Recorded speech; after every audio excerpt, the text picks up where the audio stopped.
Pourquoi mettre la cuisine dans un mauvais secteur? Bonjour, je suis Christiane Blin, fondatrice du Chemin d'énergie à Aix-en-Provence, consultante en feng shui traditionnel. La cuisine est une pièce dans laquelle nous transformons les aliments pour la préparation de nos repas. On sait qu'avoir une bonne santé grâce à une bonne hygiène de vie est important pour tous afin de jouir pleinement de son existence.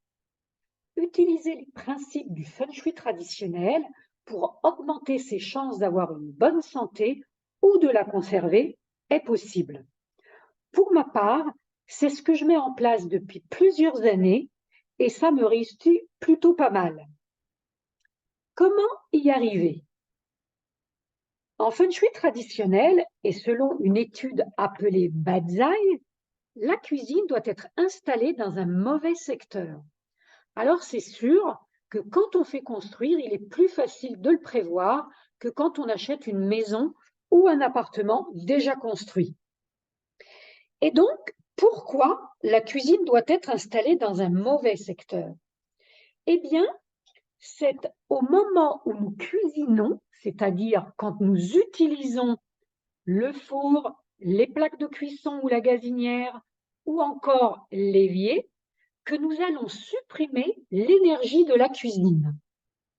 Si c'est une bonne énergie, c'est dommage. Mais si c'est une mauvaise énergie, c'est parfait. C'est comme cela que l'on tire profit des mauvaises énergies en feng shui traditionnel. Donc, en fait, c'est l'emplacement du four, des plaques électriques ou de la gazinière et de l'évier qui doivent se trouver dans un mauvais palais. L'emplacement des autres meubles n'a pas d'importance. C'est la raison pour laquelle savoir bien délimiter les 8 palais Bazai de votre plan est important. Je vous donne un petit exemple. Pour une personne qui est ligua comme moi, avoir sa cuisine située en Wugwe, et c'est tout à fait ce qui est mon cas, ma cuisine est à l'ouest, donc j'active Wugwe, eh bien, je supprime la mauvaise énergie Wugwe, ce qui a pour effet pas d'incendie, pas de vol, bonne ambiance à la maison. Par contre, si je reste dans la cuisine sans cuisiner, je vais activer Wugwe, dont les effets sont problèmes de santé, échec professionnel, procès, mauvais tempérament, perte financière, trahison, agressivité, etc. Alors, je précise que ce n'est pas la personne qui cuisine qui subira les effets, mais toutes les personnes présentes dans la cuisine au moment de la cuisson des aliments, avec bien sûr pour chacune de ces personnes l'énergie qui leur sont propres. Au niveau de l'école Sanyuan, c'est-à-dire des étoiles volantes, eh bien là c'est l'inverse. Il faudra une bonne étoile d'assise ou encore appelée étoile de montagne.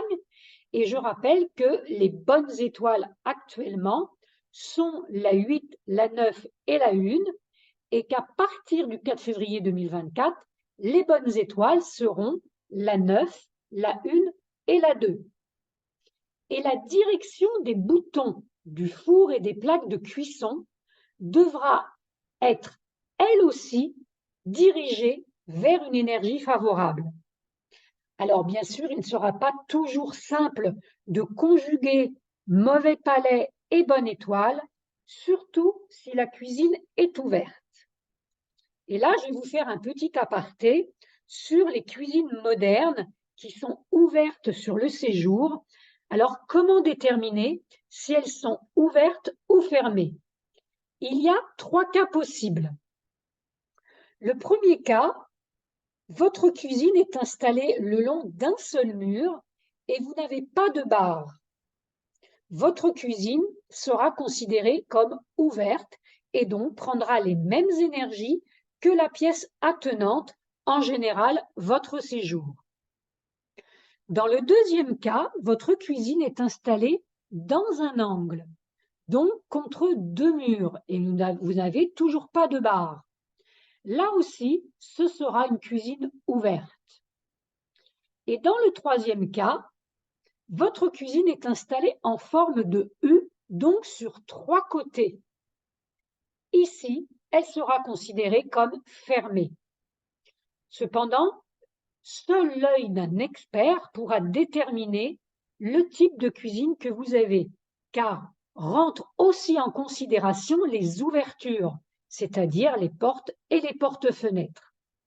Donc, en résumé, l'emplacement des éléments principaux de cuisson doivent se trouver dans un mauvais palais de l'école Bazaï et activer une bonne étoile de l'école San Yuan.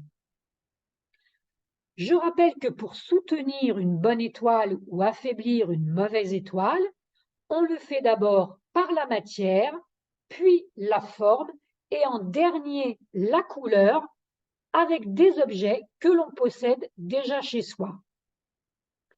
Et je rappelle également qu'en Feng Shui traditionnel, la cuisine est le deuxième élément le plus important après la porte d'entrée. Si vous êtes intéressé pour approfondir vos connaissances ou par une formation en Feng Shui traditionnel, pour l'appliquer chez vous, je vous donne un lien dans la description et n'oubliez pas de vous abonner pour ne rien rater de mon prochain enseignement.